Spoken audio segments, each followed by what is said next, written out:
Hi guys, just a daily reminder that I ain't never seen a man that I fucking need, bitch. You're all replaceable, don't ever get too comfortable, and don't ever think otherwise. You're a guest in this household, and you can be kicked out just as quickly as you were welcomed in. Thank you.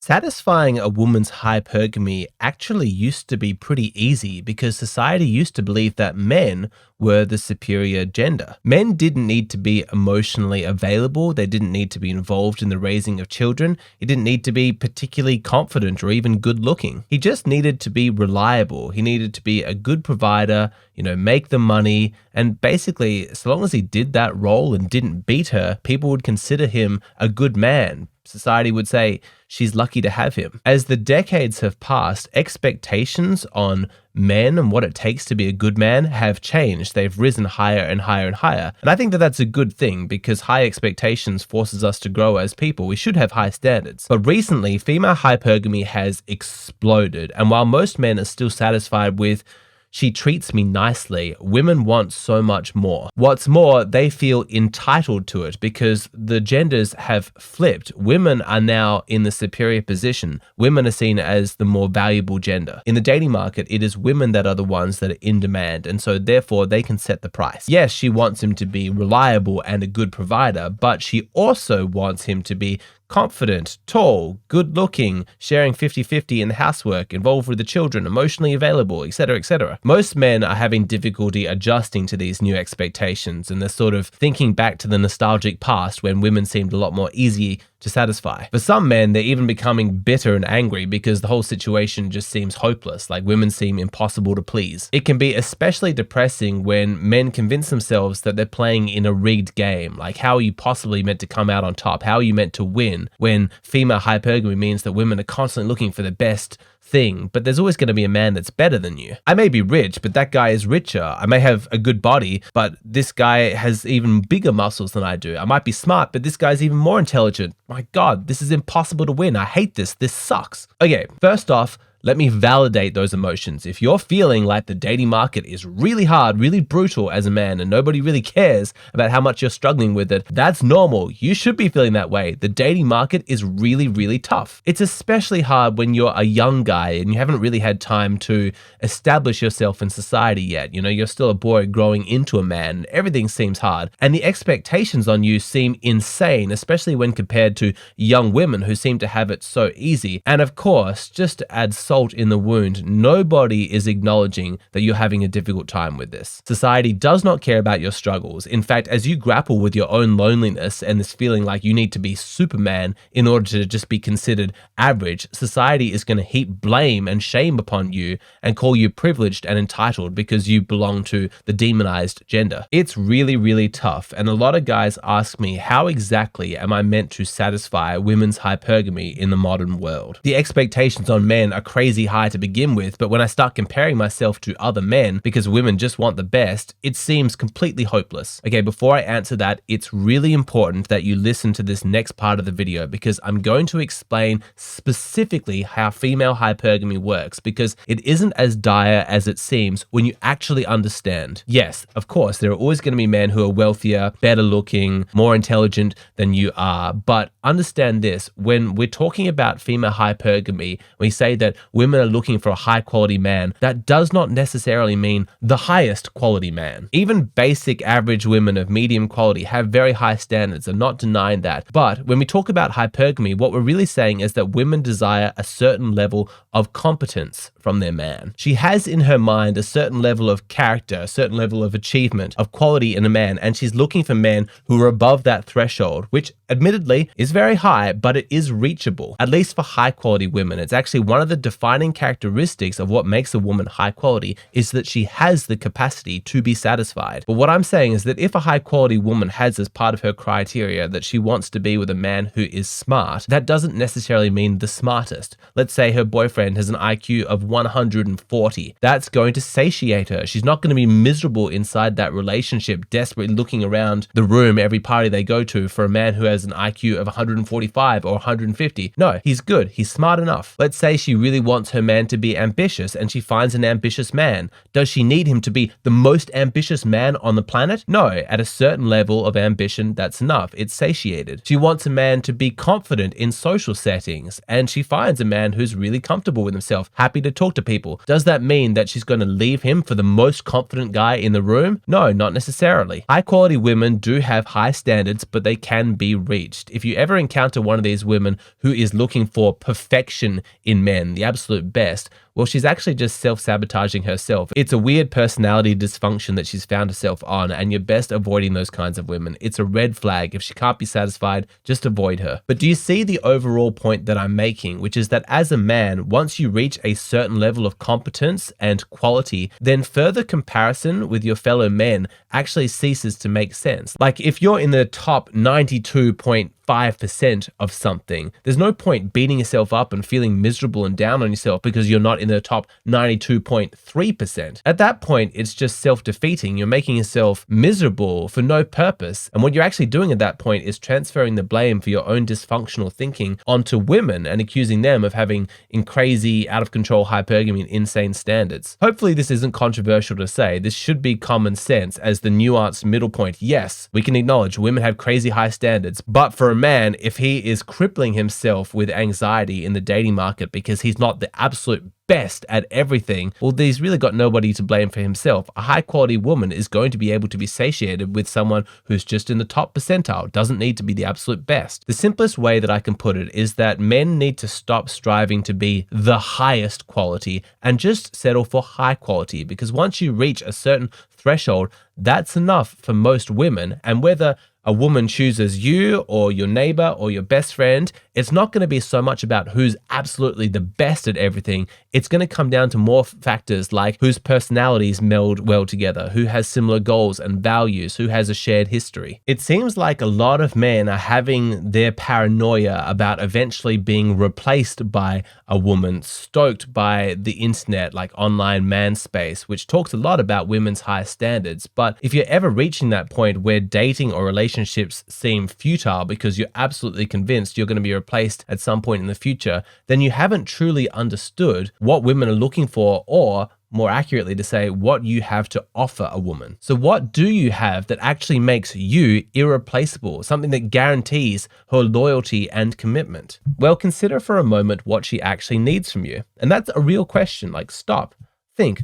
What do women need from men? What does she want, but she cannot get herself? She does not possess herself. Masculinity. This is why again and again I tell men on this channel to work on cultivating that masculinity, because that's what makes you potent in the dating market. That is the golden goose. That's what she finds attractive. So that's what you need to be cultivating. Women need masculinity in their life. There's just certain challenges, certain struggles that require a masculine approach. And women can bring that masculinity themselves, but they don't really want to. They're women. They would rather be feminine. And so if you come along, a high quality man with a competent masculinity, and you simplify her life and make it easier for her, you're going to make yourself irreplaceable. This needs to be on display from the beginning, because the way that a woman experiences your masculinity is through your frame. The strength of your frame depends upon your self-belief, the confidence that you're able to show at all times. So a lot of guys out there might consider themselves to be masculine men, but let me ask you this question.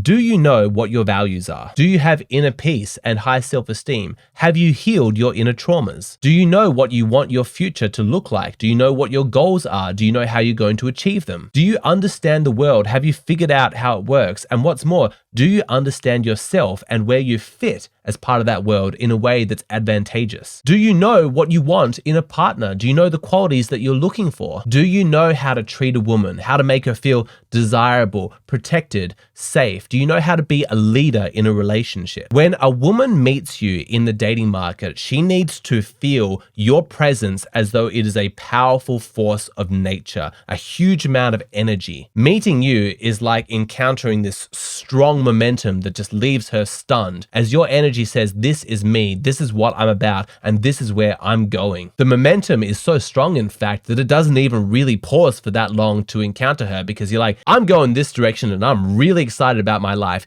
You can hop on board if you like. If you haven't yet seen my iconic video, Men Are Islands and Women Are Boats, then you definitely need to check that out. I'll put a link in the description box below. Even if you've seen it, it might be worth watching it again just to remind yourself of these fundamentals, because at the core of it, it explains what women are looking for and therefore what men should be doing. And now we get to the most interesting part of this video. If you've kept watching up until this point, good for you. I'm going to reward you, because this next piece of knowledge really ties it all in together. I'm going to explain why that masculinity that you have been cultivated makes you as a specific, unique individual irreplaceable compared to other men. I want you to understand that her experience of your masculinity cannot be replaced by another man, because his masculinity is by definition going to be different, because true masculinity cannot be imitation. It can't be fake. It is authentic, and it relates to you as a unique individual. When you lead from your core with a raw, honest masculinity,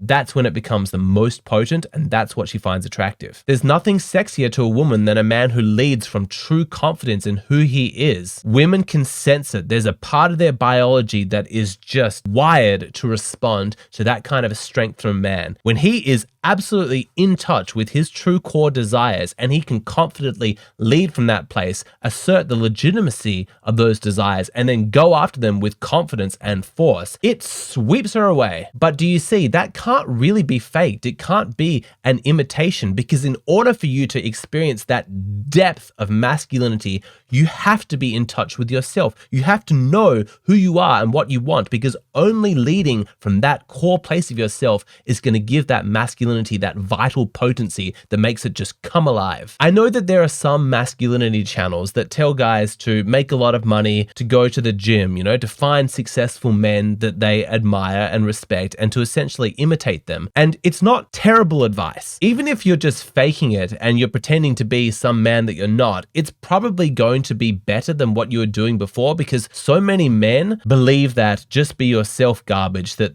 Hollywood tries to push. And they think to themselves, if I'm being true to my authentic self, what I'd really like to do is eat junk food, smoke cigarettes, stay at home all day, playing video games. I don't want to go socialize. I don't want to try and get a girlfriend, because that's really scary. That provokes my social anxiety. So that's just not the authentic me. So of course, if you've got some guy saying, be like these men, they're successful, make your money, go out, speak to women, go to the gym, it's going to feel inauthentic to begin with. But that's simply because you're tapping into a part of your personality that you don't have much exposure to. You've sort of tried to avoid pain, so you stay, nice and safe inside your cocoon. You want to stay where it's comfortable. That doesn't mean that it's more authentic. There's a certain amount of wisdom in the fake it till you make it. Maybe you guys can relate to this in some areas, like maybe eating healthy food. You didn't enjoy it to start with, but after like 3 to 6 months of really watching your nutrition and eating healthy meals, you feel so much better that it no longer feels like an inauthentic chore that you have to do. It's like, no, this is really a true version of myself. The same could be said to going to the gym. It's really hard to start with, but eventually it becomes like a core part of your identity.